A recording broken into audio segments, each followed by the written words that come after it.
مکمل ترجمہ عرض کیا۔ سورہ بقرہ یہ قرآن مجید کی سب سے بڑی سورہ ہے۔ ایک حدیث اس کی فضیلت پہ سن لیں۔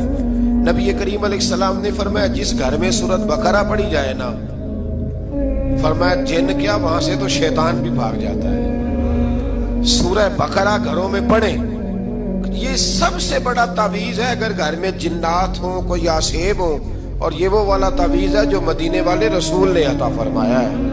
یہ سب سے بڑی سورہ ہے۔ مفسرین فرماتے ہیں اگر کوئی استدلال کی قوت رکھتا ہو تو 100 چیز کا اللہ نے حکم دیا ہے، بلکہ امام اعظم فرماتے ہیں 100 تھوڑی ہے، میری نظر سے پڑھو تو 1000 چیزوں کا حکم دیا ہے، 1000 سے منع کیا ہے، اور 1000 قسم کی نصیحتیں اللہ کریم نے سورہ بقرہ کے اندر فرمائی ہیں۔ اس سورہ مبارکہ کا جو پہلا رکوع ہے نا، اس میں جو سب سے پہلی آیت ہے وہ ہے الف لام میم۔ ان کو کہتے ہیں حروف مقطعات۔ پہلا لفظ ہی جب کوئی قرآن مجید کا پڑھتا ہے نا، بہت بڑا عالم فاضل، بہت بڑا محدث، تو اسے یہ کہنا پڑتا ہے کہ میں نہیں جانتا، اللہ جانتا ہے یا اللہ کا رسول جانتا ہے۔ الف لام میم کا معنی ہم نہیں جانتے، اللہ جانے یا اللہ کا رسول جانے، یا جس کو وہ دونوں بتا دیں وہ جانتا ہے، ورنہ یہ اللہ اور اس کے رسول کا راز ہے۔ یہ آگے ارشاد فرمایا ذالک الکتاب لا ریب فیہ، یہ وہ عظیم کتاب ہے جس میں شک کی کوئی گنجائش نہیں ہے۔ ھدی للمتقین، یہ ہدایت ہے پرہیزگاروں کے لیے۔ سوال یہ ہوتا تھا کہ یا اللہ جو متقی پرہیزگار ہیں وہ تو پہلے ہدایت پہ ہیں، تو قرآن بھی اگر انہیں ہدایت دے گا تو پھر جو گنہگار ہیں ان کی ہدایت کہاں ہے؟ تو اس آیہ مقدسہ کا معنی مفسرین نے یہ بیان فرمایا ہے کہ مطلب اس کا یہ ہے کہ قرآن ہدایت دیتا سب کو ہے، لیکن اس سے ہدایت حاصل متقی لوگ کرتے ہیں۔ بارش برستی ہے نا سب جگہوں پہ، لیکن اگر کسی نے فرش کرایا ہو، ٹائلیں لگوائی ہو، تو وہاں پھل پھول اگ سکتے ہیں، سبزہ اگ سکتا ہے، اس کے لیے زمین کا زرخیز ہونا شرط ہے۔ قرآن مجید سب کو ہدایت دیتا ہے، لیکن قرآن مجید سے ہدایت لیتے وہ ہیں جنہیں اللہ نے تقوی والا دل عطا فرمایا، ڈرنے والا دل دیا۔ آگے جو آیات ہیں نا 5، ان میں اللہ تبارک و تعالیٰ نے متقی لوگوں کی فضیلت بیان کی ہے، نشانیاں بیان کی ہیں کہ وہ کون ہوتے ہیں۔ ان میں پہلا ارشاد فرمایا کہ متقی وہ ہوتا ہے جو غیب پہ ایمان لے آتا ہے، اس چکر میں نہیں پڑتا کہ آنکھوں سے دیکھوں گا تو مانوں گا۔ اور دوسرا فرمایا متقی وہ ہوتا ہے جو نماز قائم کرتا ہے اور اللہ کے دیے ہوئے رزق سے اللہ کے راستے میں خرچ کرتا ہے۔ اور تیسرا فرمایا متقی وہ ہوتے ہیں کہ محبوب جو قرآن ہم نے آپ پہ نازل کیا اس پر بھی ایمان لاتے ہیں، اور جو آپ سے پہلے نازل کیا گیا اس پر بھی ایمان لاتے ہیں، یعنی تورات کو، زبور کو، انجیل کو، اس کو بھی وہ مانتے ہیں۔ اور پھر اللہ کریم نے فرمایا اولئک علی ھدی من ربہم واولئک ھم المفلحون، یہ جو لوگ ہیں نا غیب پر ایمان لانے والے، نماز پڑھنے والے، زکوٰۃ دینے والے، پچھلی کتابوں کو بھی ماننے والے، نبیوں کو بھی ماننے والے، اور رسول پاک پر ایمان لانے والے، فرمایا یہ وہ لوگ ہیں جو اللہ کی طرف سے ہدایت پر ہیں، اور یہ وہ لوگ ہیں جو دنیا میں بھی کامیاب ہو جائیں گے اور آخرت میں بھی کامیاب ہو جائیں گے۔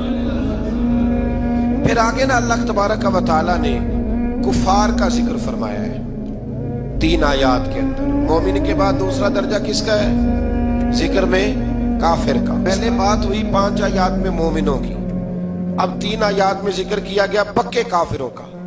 مومن وہ ہوتا ہے زبان سے بھی اللہ اور اس کے رسول کو مانے، ان کی لائی ہوئی چیزوں کو مانے اور دل سے بھی تسلیم کرے۔ اور کافر وہ ہوتا ہے کہ جو نہ زبان سے مانتا ہے اور نہ ہی دل سے تسلیم کرتا ہے۔ پھر اللہ تبارک و تعالیٰ نے 13 آیات کے اندر، 3 آیتوں میں کافروں کا ذکر کیا، اور 13 آیات کے اندر پھر منافقین کا ذکر فرمایا ہے۔ منافق اس کو کہتے ہیں، منافق اس کو کہتے ہیں جو زبان سے تو دعوے اونچے اونچے کرتا ہے ایمان کے، لیکن اس کے دل میں ایمان موجود نہیں ہوتا۔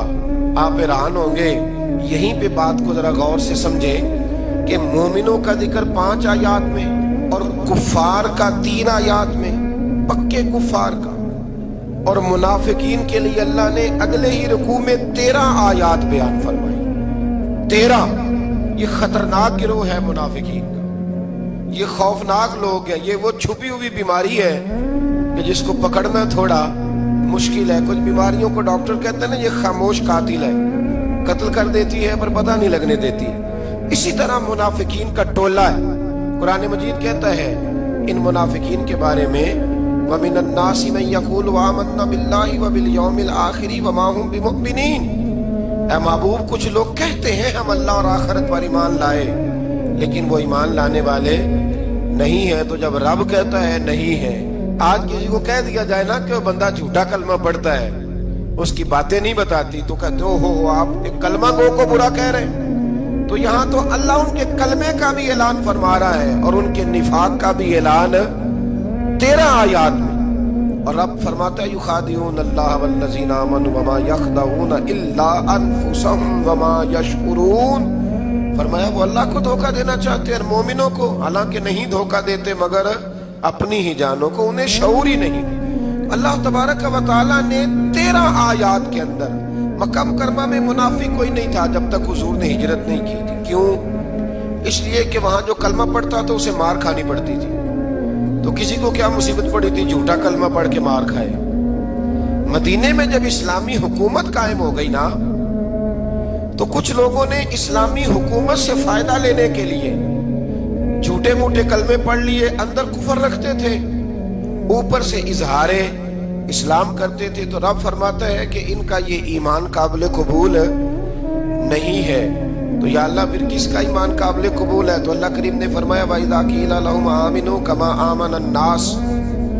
جب ان سے کہا جاتا ہے نا اس طرح ایمان لاؤ جس طرح دوسرے لوگ لائے، یعنی ابو بکر صدیق کی طرح ایمان لاؤ، عمر فاروق کی طرح ایمان لاؤ، عثمان غنی کی طرح، مولا علی کی طرح، بلال حبشی کی طرح، تو کیا جواب دیتے ہیں؟ قالوا انؤمن كما آمن السفهاء. کیا اس طرح ایمان لائے جس طرح یہ بیوقوف ایمان لائے؟ الا انہم هم السفهاء. اللہ فرماتا ہے خبردار بے شک وہی بیوقوف ہے، ولکن لا يعلمون، لیکن انہیں اس کا علم نہیں ہے. وہ کہا کرتے تھے کہ یہ تو بیوقوف ہے معاذ اللہ. ابو بکر صدیق نے سارا ہی مال دے دیا نبی پاک کو، عمر فاروق نے آدھا دے دیا، مولا علی نے سارا کچھ حضور کے نام کر دیا، عثمان جو کماتے محنت کے ساتھ وہ سارا وہاں جا کے پیش کر دیتے، تو بیوقوفی ہے. آج بھی کچھ لوگ کہتے ہیں کلمہ پڑھنا چاہیے سیدھا سیدھا. یہ کیا بات ہو گئی کہ بندہ مسیتڑ ہی ہو جائے؟ کاروبار بھی تو کرنا ہے نا، نماز روزہ بھی، تو بیوقوفی ہے. اللہ جواب دیتا ہے، فرمایا الا انہم هم السفہاء، خبردار بیوقوف تو تم ہو کہ میرے محبوب کی شریعت کا، دین کا، روحانیت کا سورج چمک رہا ہے اور تم نے فیض ہی کوئی نہیں حاصل کیا. تو میرے بھائیوں، صحابہ کا ایمان وہ ایمان ہے، اہل بیت نبوت کا وہ ایمان ہے کہ اللہ کو ایمان بھی وہ والا پسند ہے جو حضور کے غلاموں جیسا ایمان ہو.